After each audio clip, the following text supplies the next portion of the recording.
voudrais aussi qu'on parle des zones plus urbaines, et notamment avec toi, Inès, on va te donner le micro.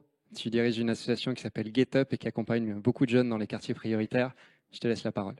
Merci beaucoup. Bonjour à tous. Il y a énormément de choses très intéressantes qui ont été dites et sur lesquelles je vais rebondir. Donc, je m'appelle Inès Sediki. Je suis fondatrice d'une association qui s'appelle Get Up, qui travaille pour la justice sociale dans les quartiers populaires et en particulier sur le territoire de la Seine-Saint-Denis. On travaille avec des programmes éducatifs en direction des jeunes, basés principalement sur le concept d'empowerment, c'est-à-dire qu'on donne des clés, les codes pour que les jeunes comprennent et naviguent dans la société et prennent leur place dans la société. On les met en action. On a aussi un média qui crée des nouvelles narrations des quartiers populaires pour changer le regard qu'on pose sur ces territoires. Et on a un pôle recherche et plaidoyer dans lequel on essaie de créer des données positives ou plus réalistes en tout cas, notamment sur l'engagement, donc documenter l'engagement des jeunes dans les quartiers populaires. Et on a un rapport qui est sorti avec Make Sense sur l'engagement des jeunes de quartiers populaires sur les sujets d'écologie notamment. La question du coup de l'engagement citoyen est très très importante chez GetUp parce que c'est pour nous un levier d'apprentissage énorme. Quand on s'engage, on apprend, on développe des compétences, mais c'est aussi pour nous une manière de prendre sa place dans la société. Et ce qu'on voit au quotidien dans les différentes villes dans lesquelles on intervient en Seine-Saint-Denis, dans les différents collèges aussi dans lesquels on intervient, c'est que, comme vous l'avez très bien dit tout à l'heure, Madame la Première ministre, l'engagement des jeunes est indéniable, mais quand on arrive au vote, voilà, il n'y a aucune ville aujourd'hui en banlieue, aucun quartier populaire où vous ne trouverez pas d'association de soutien scolaire, de maraude, d'association intergénérationnelle. Ça fait vraiment partie de la culture des quartiers populaires, mais malheureusement, quand on regarde les chiffres, premier tour des élections législatives, des dernières élections législatives, c'était à peu près 40% d'abstention au niveau national, 60% dans la Seine-Saint-Denis, et ça montait jusqu'à 70% dans certaines villes. Donc il y a une vraie rupture, une vraie fracture qui existe.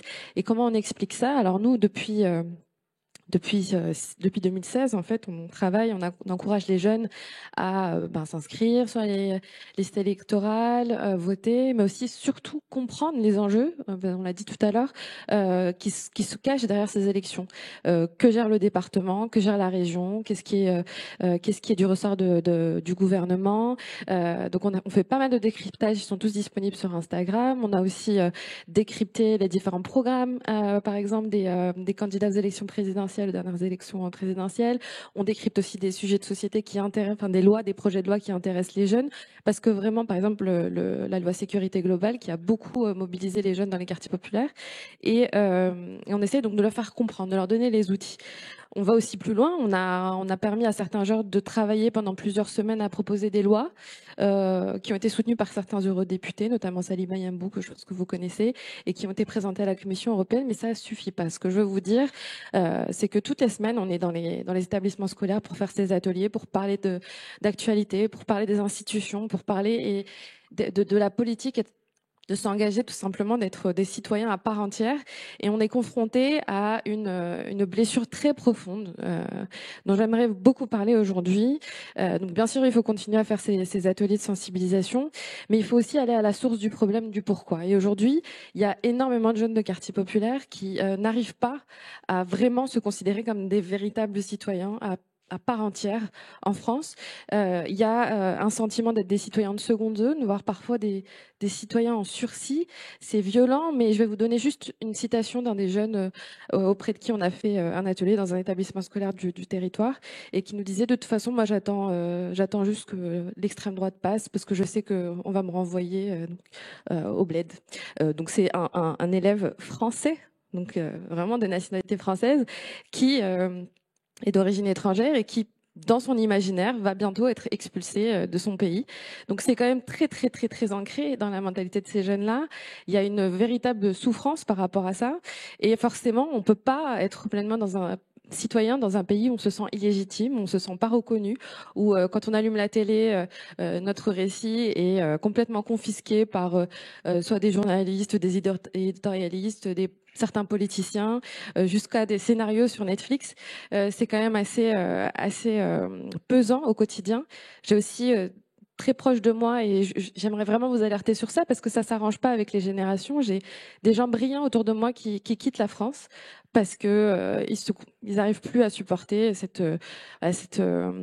ce sentiment hostile envers différentes voilà des sujets d'immigration, les sujets de diversité qui sont encore très très cristallisants dans notre pays aujourd'hui et je trouve que c'est très grave en 2023 qu'il y ait encore ce genre de crispation.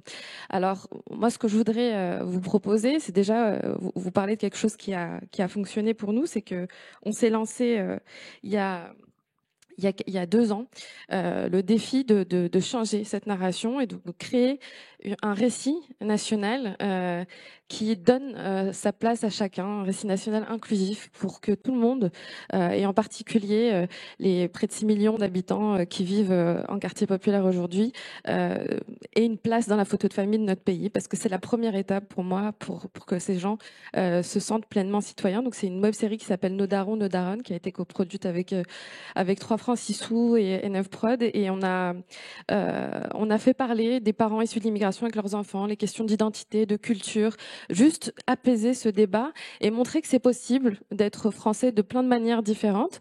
On en a fait des ateliers qu'on a donnés dans les établissements pour des centaines et des centaines de jeunes, et ce qu'on a vu, c'est un déclic, un sentiment de mes parents ont apporté quelque chose à ce pays, alors je suis héritier de l'histoire de ce pays, je suis entièrement français, moi aussi je peux porter ma pierre à l'édifice. Et ça c'est extrêmement important et c'est un besoin vital pour se construire en tant que Français, tout simplement. C'est un devoir de mémoire très très très important. Alors, ce que je vous propose, c'est plusieurs recommandations qui émanent de l'équipe, des jeunes de GetUp, mais aussi des partenaires associatifs avec qui on travaille. Donc c'est bien évidemment de continuer à soutenir les associations de terrain qui accompagnent les jeunes en grande difficulté, les accompagner financièrement, mais aussi en accompagnement, mettre à disposition des personnes qui peuvent être détachées des mairies, par exemple, pour structurer, pour soulager toute la partie administrative et leur permettre de vraiment se consacrer aux jeunes, mais aussi soutenir les associations intermédiaires comme les nôtres, qui créent des programmes, qui innovent, qui créent des récits, qui sont un peu en dehors des lignes très rigides parfois de la politique de la ville. Alors je sais qu'il y a tout un travail en cours pour renouveler les contrats de ville, mais c'est important de voir ces différents niveaux d'action. Mais aussi des écoles d'engagement politique. Il y a plein d'associations indépendantes qui accompagnent les jeunes à aller vers l'action politique, c'est-à-dire s'engager sur les listes électorales, etc. On en a beaucoup parlé, les EMC, je ne vais pas revenir dessus, mais c'est vraiment un potentiel incroyable de parler de ces questions-là. Il y a énormément de ressources qui existent aujourd'hui, plein de beaux films indigènes, tirailleurs, plein de beaux films qui racontent une partie de cette histoire qui est importante de partager avec les autres, parce qu'il faut valoriser toute cette partie de la population qui ne se retrouve pas dans le récit national, mais aussi apprendre à tout le reste de la population qui sont leurs compatriotes. Parce que si on ne se connaît pas, on ne peut pas faire société. Et puis, une chose très importante, donc de soutenir les nouveaux récits. Soutenir ces récits inclusifs, de renouveler le récit national pour que vraiment tout le monde y trouve sa place. C'est très, très important. Donc, à travers le soutien pas des réalisateurs issus de la diversité, mais vraiment de nouveaux récits, parce que quand on regarde Netflix aujourd'hui, il y a plein de réalisateurs issus de la diversité, mais le récit ne change pas beaucoup. Donc ça, il faut faire rentrer des associations dans les commissions où il y a de l'argent public qui est donné dans les créations audiovisuelles autour des quartiers populaires et de la diversité ethnique et culturelle. Et surtout, il faut vraiment investir sur le musée de l'immigration. Aujourd'hui, c'est un outil qui peut être extrêmement important. Aujourd'hui, ce musée n'a pas trouvé son public. Il faut vraiment renouveler cette vision, les programmations, les expositions, la proposition de ce musée, parce qu'il faudrait vraiment que ce soit un outil pédagogique où chaque élève de France, ou en tout cas d'Île-de-France, doit se rendre chaque année pour comprendre quelle est cette France dans laquelle on évolue aujourd'hui, dans laquelle on vit. Et soutenir les projets les